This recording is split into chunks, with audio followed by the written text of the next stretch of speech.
Hi, this is Ed, and I'm here in San Diego. As you could see, it's dark out. See that? Wow. No, not really. The sun is out, and it's already like 90 degrees here in downtown San Diego.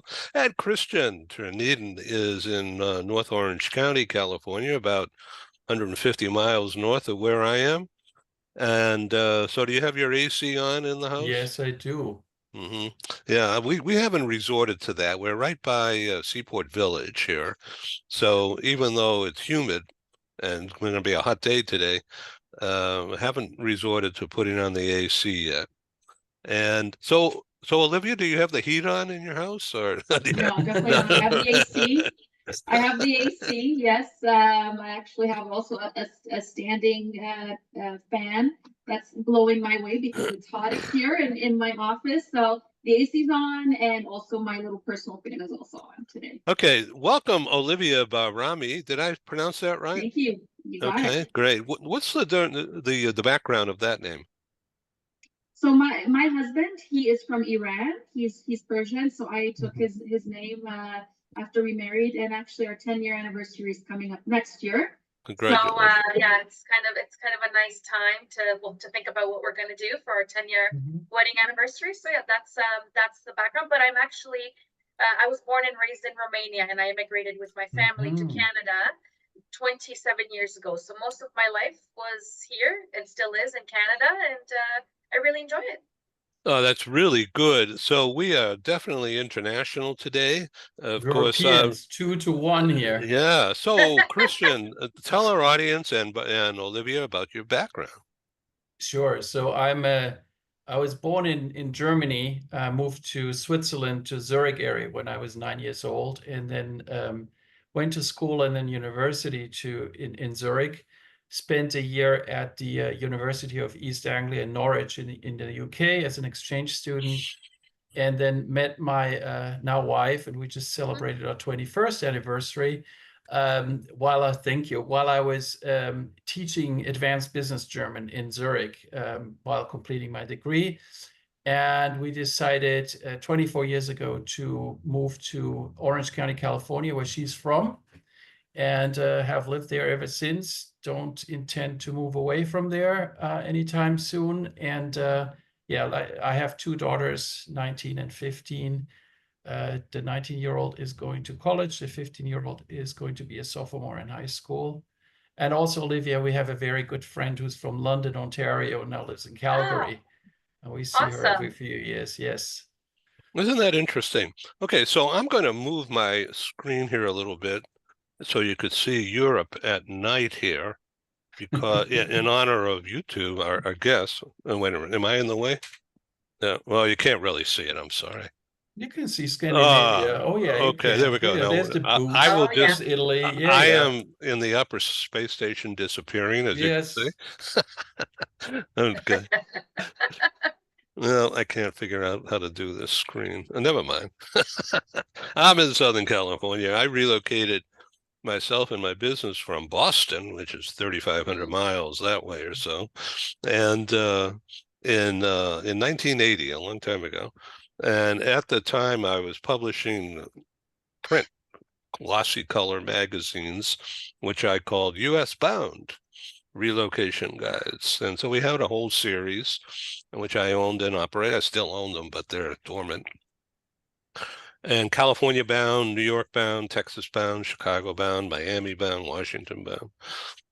So uh, here I am still doing relocation stuff after all these years, but it's changed.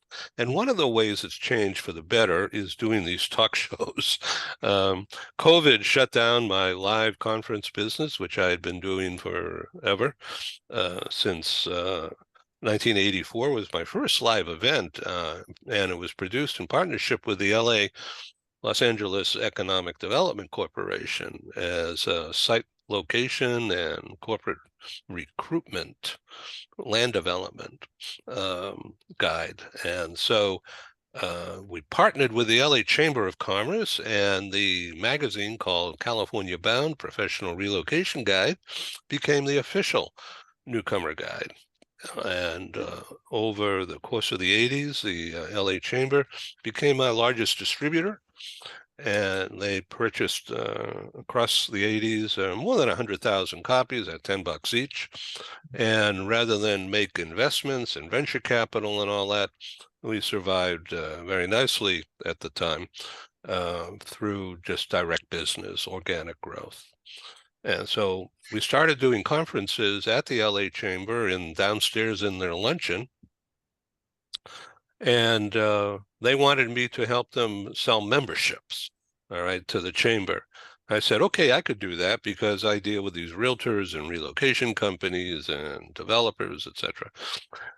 But why don't you buy lunch and I'll bring the people in? And so I staged a meeting. I didn't know what I was doing really, but I knew how to talk and be in front of people. So I invited the users, in other words, the HR people and the recruiters and the not global mobility, but relocation managers of Chevron and Ernst & Young and Bank of America and Boeing and Paramount Pictures and others, and they all came, sat in the audience. Apple Computer was there at the time. Kathy Curtis, she's still doing some consulting. She's in the Sacramento area of California, and she was one of my guest speakers at the time. She was managing Relo for Apple. And we were, my company was an early adopter of the Mac, desktop publishing, and we produced the magazine using desktop publishing. As a result, Steve Jobs says, how'd you like to be featured in our magazine, computer or something or other? And so we were on the cover. Excellent. Yeah, and that doubled down our growth and penetration. And so we made a lot of money by selling ad space as well, mainly to relocation companies and realtors. Okay, so let's talk about today and the difference in the business from 10 years ago as well as perhaps way back then. Okay, so today, if I may take the lead here, well, at this moment, it's a little bit tricky because things are changing here and there, and some companies are doing really well and others are not. And but at the time in the early 1980s, the relocation industry was U.S. mainly, some London, of course, and Paris and Switzerland, Germany, of course. So it was all about, here's the job, here's what we're going to do, here's your assignment, don't screw up, or you'll lose a job, or that kind of thing.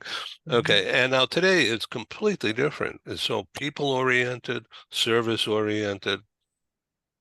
Am I wrong, or am I correct that the industry is changing profitably and personably and in the right direction? Olivia?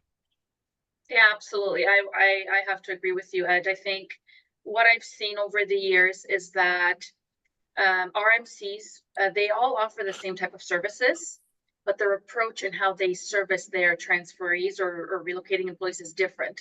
Yes. One of the things that I know has been a theme throughout the years is duty of care. How do you support relocating employees moving from point A to point B, some of which may be single, and others have families with, children and dogs and cats and all sorts of other pets. And some are, leaving behind elderly parents. So that could look very different for each transferee. And if I think about the recent times, in the last few years, specifically, the war on talent has happened, right? Like even during COVID and then after COVID, there is this war on talent. And how do you determine how to best attract and retain the employees that you have? And only a select few of those will eventually relocate to a different office, different country, different location. So there's this theme around protecting those that are most valuable, the people that are most valuable, and then how do you make it a sellable idea to have those people that have families to move along with them. So there's certainly different themes that have come across in the last few years. As I said, duty of care is probably the number one that I've seen is consistent over the years. And no matter what happens in the economy and the changes that may happen in an organization, that still remains a top priority for organizations and for hiring managers and leadership. So keeping that in mind, I think as we go into 2025, that's going to continue to be a huge theme. Olivia, and also Christian, but first, Olivia, if we can just continue a little bit. Did you then, or will you now in your new role coming up, map out, in other words, design, think, engineer what the assignment's supposed to do, not only for the assignee and family, but for the company? And with that in mind, have you or will you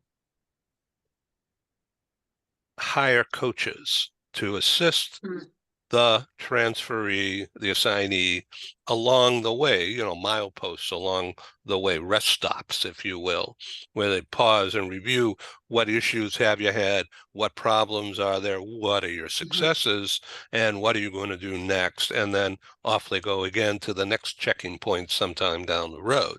The idea is to get to ROI and measurability, keeping in mind all the stakeholders who have been around all the time, but until now they've disappeared into the background.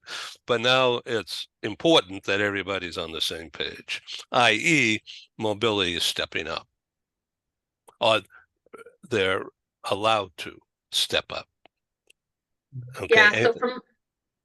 Yeah, sure. So from my perspective, so in my role, I usually provide the back-end support, which means working with RMCs and relocation service providers to manage the RFP life cycle. So when a company goes out to RFP, I support those organizations to respond to those RFPs. And typically what happens is, depending on that RMC's stance as to how they manage an assignment or a relocation, we would have to follow those steps and really show the value in that evolution of the assignment or the relocation. So that's the one thing. And then the other thing I can also comment on, Ed, before I throw it over to Christian, is I will be supporting with policy writing. So if an organization, whether it's on the corporate side or a RMC, needs support compiling a policy, a relocation policy for clients or existing clients, I would be able to assist with that and can provide some advice, some suggestions around how to compile it. So not only the meat of the relocation policy, but also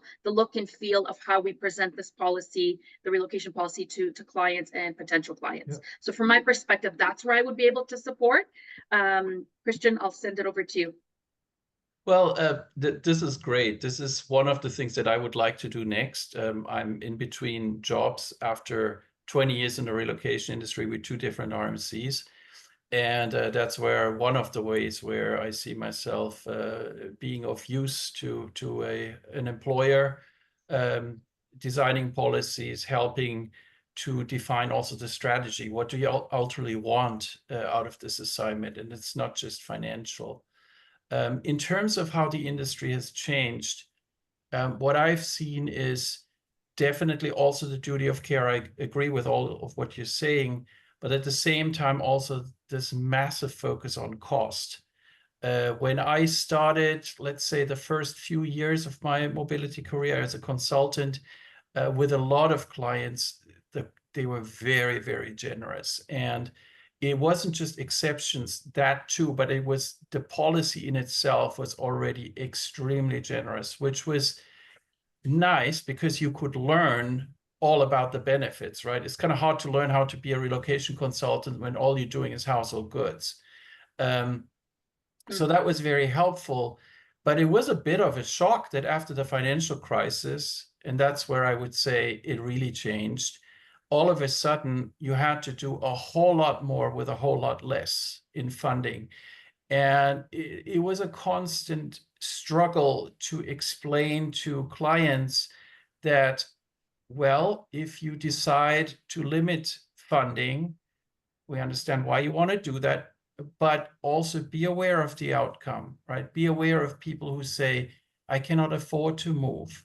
My spouse has a career, and it's a great career. We need the extra income. I cannot, with the money you're giving me, for instance, I cannot pay tuition for my children's international school, and I have 3 children. What are you going to do about that in assignments? And then, of course, the domestic moves, the whole real estate question, home sale, home purchase. After the financial crisis, a lot of people were upside down. A lot of people had loss on sale. Maybe they weren't upside down in their mortgage, but they had a massive loss on sale, which to them was, you know, a perceived loss of a lot of their overall assets. And that made it hard for them to move. So we had to figure out at the time, how do you overcome that? So Oh, the it's, financial crisis you're talking about was 2010? yeah, 2008, 2009. You know, 2010 is when you really started to, for the relocation business to start picking up again. That's when I went to Lexicon, and you started noticing, okay, there's all these people that just can't move because of the financial reasons I just talked about. Never mind anything else. They can't, on their, looking at their assets, their net assets, their net worth, it doesn't work out, doesn't pencil out, because they have a massive, they have massive loss on sale, or they're in significant negative equity. So this is looking back, Mhm. turning the telescope around and looking at the long Yeah. view going back. Isn't it silly when there's so much capability via Zoom type things that these people can work from anywhere and Yes. contribute? Yes. And you would have kept that talent. You would have not had that anxiety, that angst, and that worry and problems. Yes. It's amazing what's happened, isn't it, Olivia? Yeah, absolutely. It's very interesting because it's so technology has united us in a Mhm. really weird way, but a very beneficial way. And yet at the same time, and in the same breath, it has also separated us, if that makes sense, right? I think Yes. it's like a juxtaposition of both being able to have these conversations with people from all over the world, from different walks of life, and in the same breath, it also kind of has separated us. People have relocated, right? Especially during the COVID-19 pandemic, or even after. People have realized how important it is to have the family time, to have the flexibility, while still be able to work remotely and do the amazing work that they do. So it's quite an interesting number of years that we've experienced. Okay, let's talk about, if I may, let's talk before we get into the more organized segment of this show for the next 15, 20 minutes or so. Management. So I'm thinking about you, Olivia, in the RFP writing. What you're not inventing things, you're just communicating it better, right? That's exactly it. Yeah. So we have, and I've seen this, like I've seen different things be done in different industries. But if we're talking specifically about mobility, RMCs are typically invited to the RFP process, request for proposal. So if there is a company that is looking for relocation services, global mobility services, they will issue an RFP, a request for proposal. In that document, the RMC is responsible for communicating, to your point, Ed, communicating the types of services that they have, the differentiators of their services, what's different about their account team, their qualifications, their thought leadership, content management, all of those things and more are communicated throughout that RFP process. And one of the things that is quite interesting is that, as I mentioned from the top of the hour, RMCs typically provide the same service, right? The difference comes in the delivery and the people that are behind the services that are being delivered. So that is really key in delivering the difference between one RMC to the other. And it's all about finding the best techniques to deliver that information, and ensuring that we know our audience. So who's on the other side of the submission that is reviewing the RFP? Is it a group of individuals from a company? Is it maybe other consultants or advisors, friends in the industry? Like you got to think about who your audience is in order to deliver that message. And you also need to understand what terminology that company uses. So some companies will say employees, others will say associates. We need to use their terminology. We need to appeal to our audience in order to really deliver our message in a clear and concise way. Okay, Christian, you had dropped me a note about some suggestions, and one of them was about, I'm going to read it. Where do you see the mobility industry in the US and Canada going right now? So that's sort of what Olivia was just talking about. Is that right? Or do you want to go a little deeper? Well, expand on what Olivia just said. So I agree with everything you said. I would add that technology is definitely also a factor. Technology, interestingly, is not, or having great technology is not necessarily always great. I've had clients in both relocation companies where your typical transferee would be on the road, would not necessarily have a cell phone service, or would not necessarily know their way around Excel or how to send an expense report or things like that. So it wasn't that uncommon that people were simply floored by the technology, couldn't use the portal, no matter how you explained it to them, because it was still kind of alien to them. And bandwidth and speed. And then that, yes. So both, either or both. So the technology offering is, to me, exactly tied to what you just said, Olivia. You have to know your audience, right? If you're super high tech, but what your client is really looking for is moving their people that are in the field, then maybe that's not the ideal approach. And we're talking about remote work, and yes, that is definitely, of course, a deciding factor in what's going on with the mobility industry right now. But let's not forget that there's a lot of people who have to move.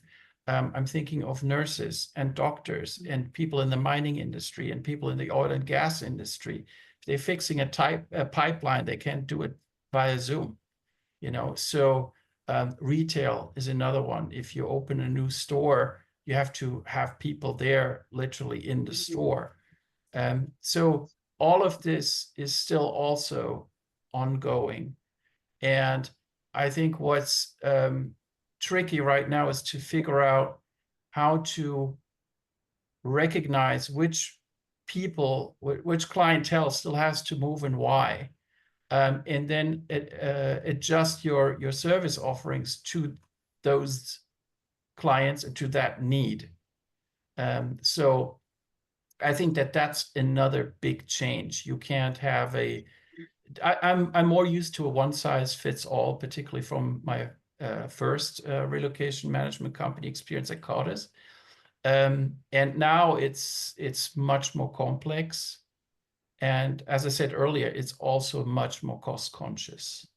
So Olivia, before we get into AI and all of that, what about I'm talking about you now, being the RFP writer, communicator par excellence, right?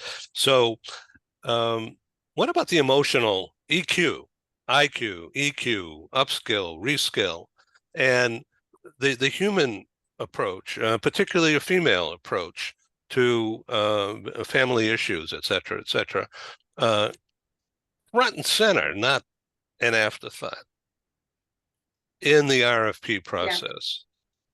Yeah. Is that absolutely being accepted by the corporates? I would think so, but I don't know. Yeah, absolutely. Yeah, it shows that we get it. I mean, behind any person, regardless of their job title, regardless of what they do for a living, we're all people at the end of the day. And we all have our families, we have our challenges, our own situations that perhaps not many people know about, that we struggle. So I think by putting that personalized touch at the forefront and really showing that we understand the issues that people are going through is incredibly important. It shows that we're transparent, that we get it, that we acknowledge it, and that we're there to support throughout that journey. I mean, it's clear that relocation is one of the biggest life stressors or Yes. life-changing moments, right? So just like a marriage is, or welcoming a new baby, relocation is up there as well. And it goes to show how incredibly important it is that the entire journey is well synchronized and well supported by the various parties that are involved. So whether it's an RMC or a service provider or different apps that are available, like I know Lynn Greenberg, she's the owner and Yes. founder of the Pivot app, right? That's an additional layer of support that shows that, hey, we're ready and we're here to support you through this life change, and to really show them that we care. It's not just, long gone are the days of relocation being a transaction. It's not a transaction anymore. It's much more than that. And I think the services that are provided by RMCs, service providers, by other innovators in the mobility industry really shows that, and they're playing to those realities, really. Mm-hmm. Christian? Yeah, I agree with that. Having said that, I've come across many clients where cost is far more important than any of what you just said, unfortunately, right? Example would be a company that has no problem sending somebody from India to the United States with a budget of $15,000 for the entire relocation, knowing fully well that this is a family of 5 and the airfare alone is going to eat up most of that money. So there are definitely policies that just don't take any of this into consideration for whatever reason, and I'm not going to judge them because I don't know what the reason is ultimately. But generally speaking, I think that when you read the articles that are being published on LinkedIn, when you listen to what the industry is saying, a lot of people, not just the providers who would of course like to offer more services and earn more money, but also provide a better experience because of that. But also the client contacts are saying, yes, duty of care, make sure that the program fits the right audience, make sure that, and if funds are tight, make sure that we can, go as far as we can, work with what we got and be very close to the family. That doesn't cost much, right? Even though we may have a budgeted move situation. So the company, let's just say I'm just role play for a second. I'm Mr. Corporate. Okay. I don't know where I would be on that organizational chart, but somewhere in a decision-making influencer role. Sure. And I say, okay, so we have this junior exec who we want to, promote, and we'd like them to get international exposure and see, broaden the scope as well as be productive, blah, blah, blah. Okay. And the assignment will be 1 year and renewable if certain targets are hit. And the budget for the first year I'm just being hypothetical, but it goes to you, Olivia, and RFP stuff. And please shoot me down if I'm just saying stupid things here. But so this transferee is a guy, and say he's 35, and wife of age 32, and has a 4-year-old and 1 expected, and the wife is not working or is doing some part-time thing remotely. Okay, with full blessing and compliance. Okay, so there's some income on the other side, but not a lot. And so this employee is making 100,000 plus benefits, and so not poor. Okay, making ends meet, but not saving much, but taken care of. And the budget in addition to that salary is 200,000, let's say, for 12 months. all things considered, home travel and whatever.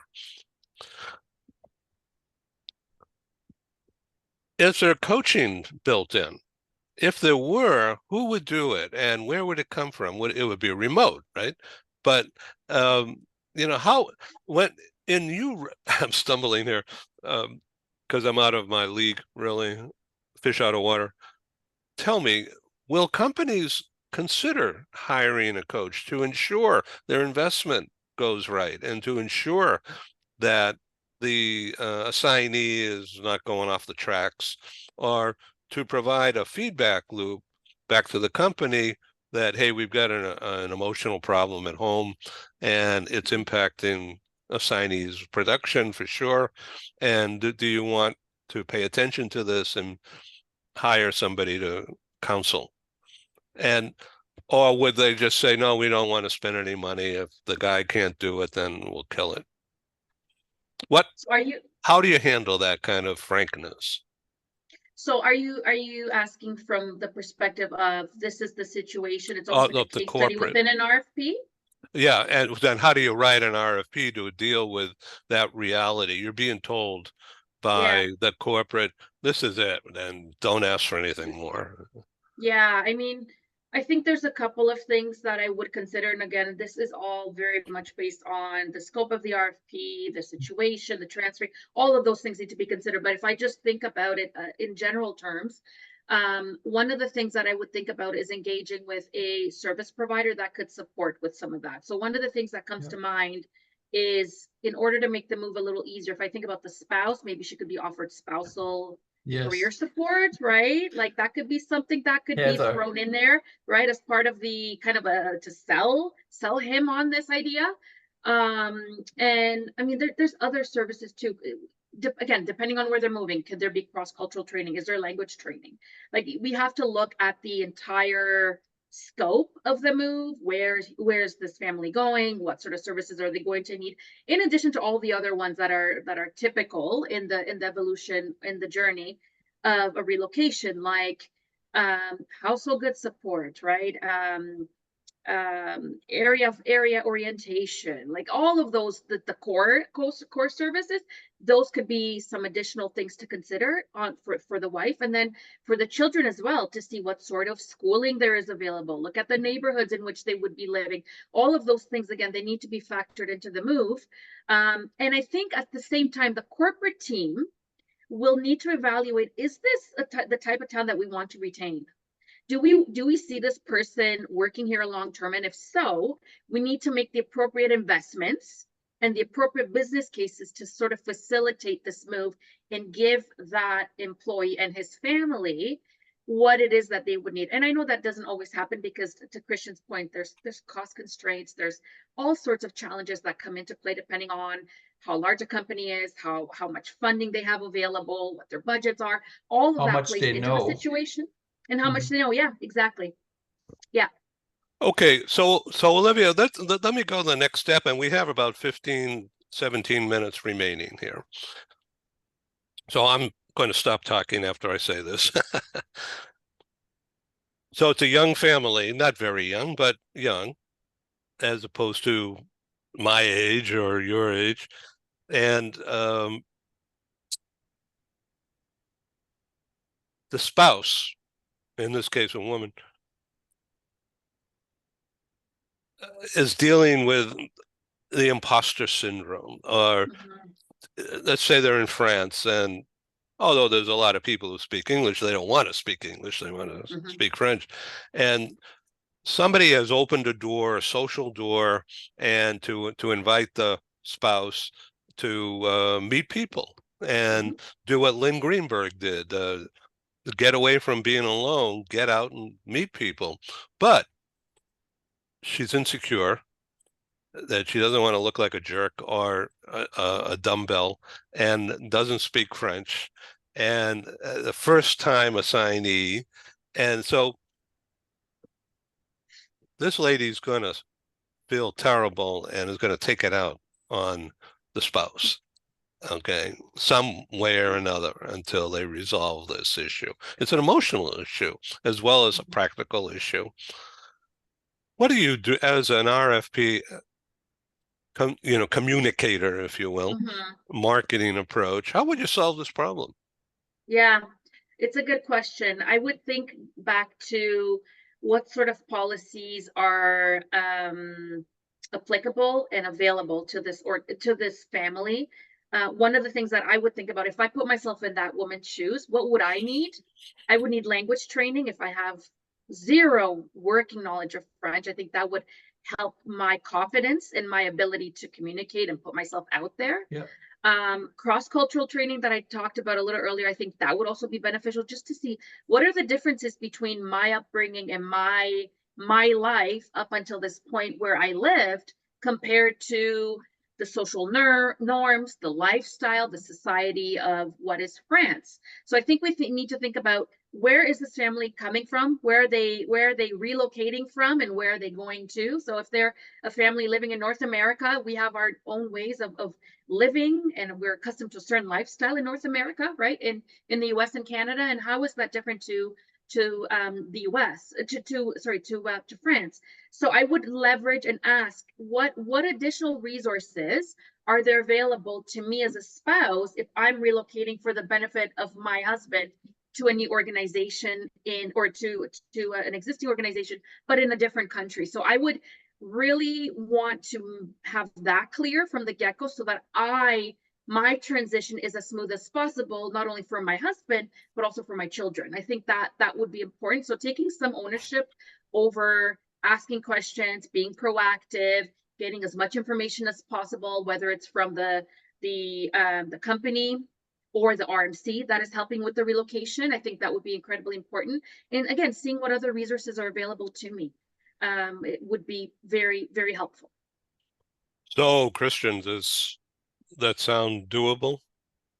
Yes, and bringing it back to the RFP perspective, what I would want to have in there is some kind of ideas about, well, let's agree we want to provide that support.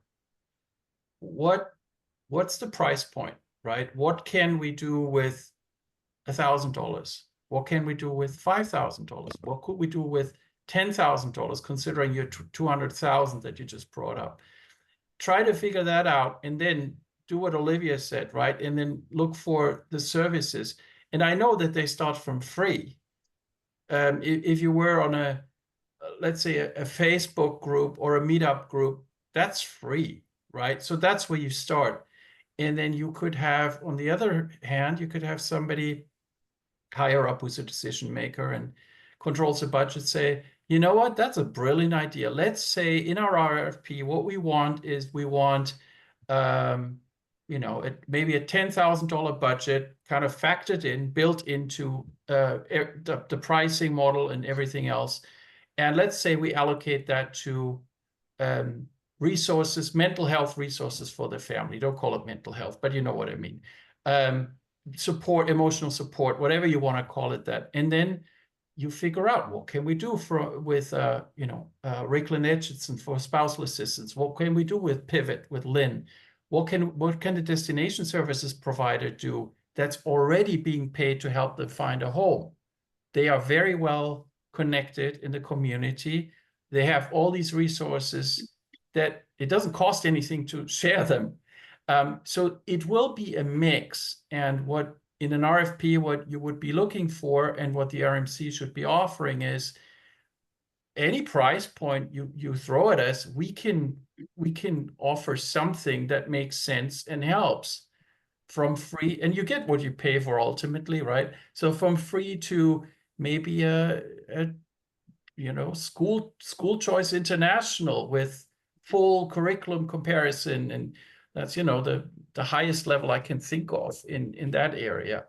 And I've had everything. I've dealt with everything, and with policies that covered nothing. What are you even talking about? To yes, absolutely, we're paying for this service and this service and that service in that field. Thank you. Olivia, make a comment on this and then quickly go to AI and what you see. Sure. Yeah, I agree with everything Christian is saying. I think it's, again, we need to look at every RFP with a unique lens. We need to see what is at stake, what are the budgets, what are the types of policies that they have. Is it something that's core? Is it core flex? Is it much more, even more flexible? And I mean, there's so many factors to consider. So at the end of the day, there is an onus on the RMC and the company Yes. to support, but in the same breath, it's equally important that those that are relocating take some accountability for what they Yes. can do. How can I make this transition smoother for me? How can I empower my family to find an area of opportunity for us to make this transition a success? So I think it's a delicate balance of both. It's certainly not all on the family, and it's certainly not all on the company and the RMC. Right. Thank you for that. AI, are you using it? I am. Yeah. Yes. Yeah. Happy to share some information on that. So I think it was last year, right, when AI exploded across the world in different areas and different industries into different different extents as it pertains to the RFP experience and life cycle.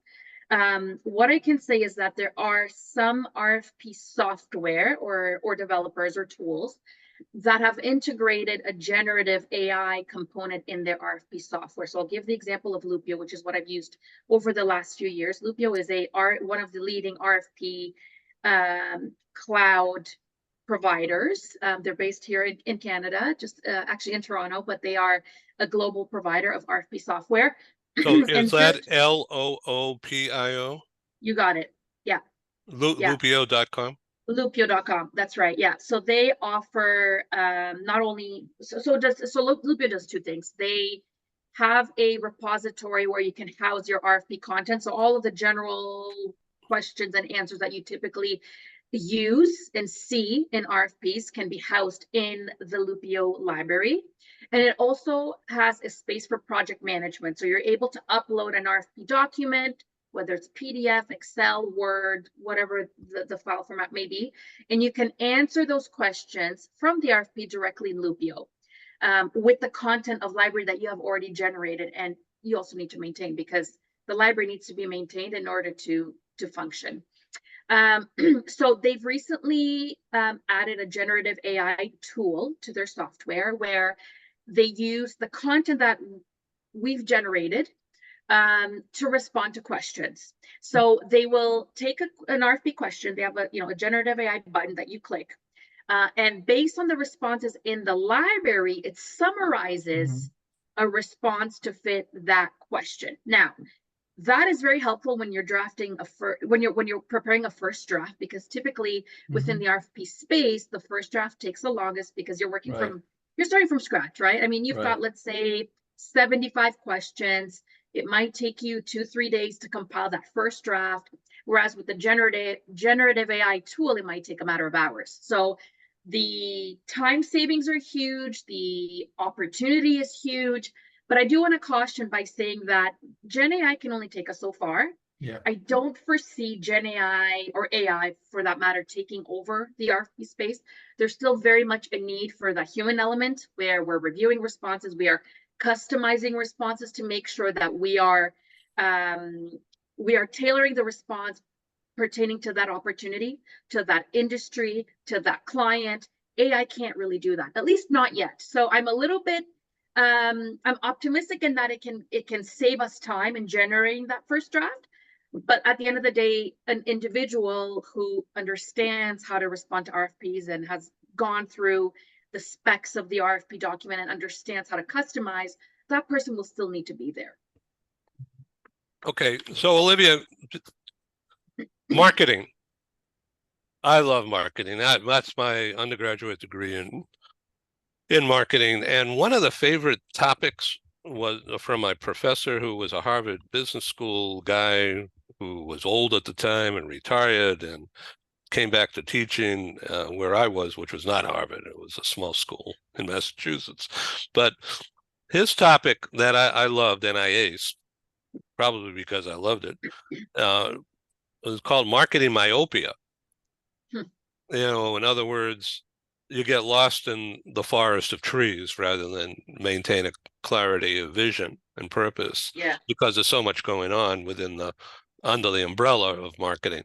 Okay, so tell us about your experience and how you're going forward utilizing the marketing in your Yeah, new, I think new role with Weichert, right? yes. Okay. Yeah, that's right. It's interesting because marketing gives us an opportunity to brand ourselves, to position ourselves. And we are the authors of our own stories. I really believe that. And it's all about how you approach that. How do you want people to perceive you? Do you want them to perceive you as someone that is very serious and but professional, or do you want someone, or do you want people to perceive you as outgoing, friendly, still, still a professional? It really depends on how you want to market yourself. And I think that goes for RFPs, it goes for any sort of marketing material. And it's also something that needs to be considered when you're thinking about the tone, the style, like all of those things can really contribute to who you are as an individual and as an organization. So when I'm working with different global mobility providers or RMCs, I really need to understand who they are at their core. What are their values? What are their missions? How are they different from the competitors?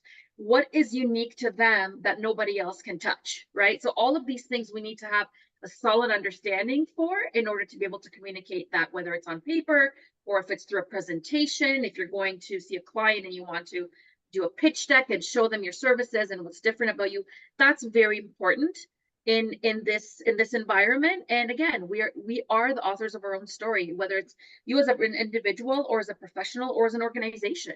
It starts with that, and then we tell the markets how to communicate with us, how to interact with us, and how we position ourselves in that whole sphere.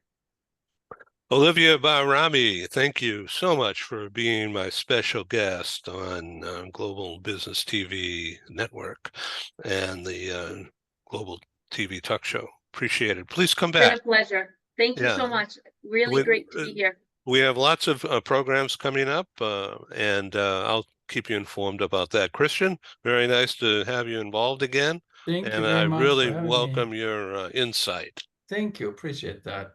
And so nice to meet you, Olivia. So you guys have a good one, and You too, Ed. happy end of July. Stay That's cool. right. That's Thank right. you. You too. Thank you. Bye-bye. Thanks very much. Thank you. Bye-bye. Bye. Bye. Thank you.